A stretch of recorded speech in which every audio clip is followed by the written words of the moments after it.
Trebalo bi već jednom da se okaneš te svoje Srbije. Opasna je to država, opasni ljudi, podmukli, komplikovani.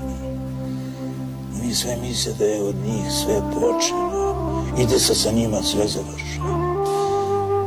Oni ne znaju da su samo jedan pion na tabli istorije. Evo ovaj pion koji sam ja žrtvovao na samom početku.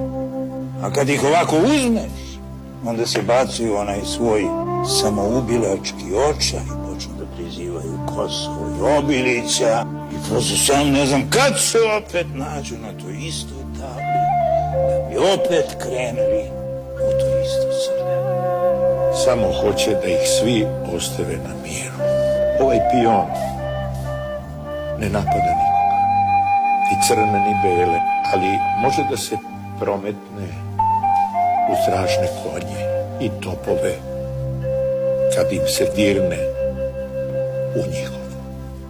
Saveznike i ne traži, ali kad mu se pruži ruka daće ti sve.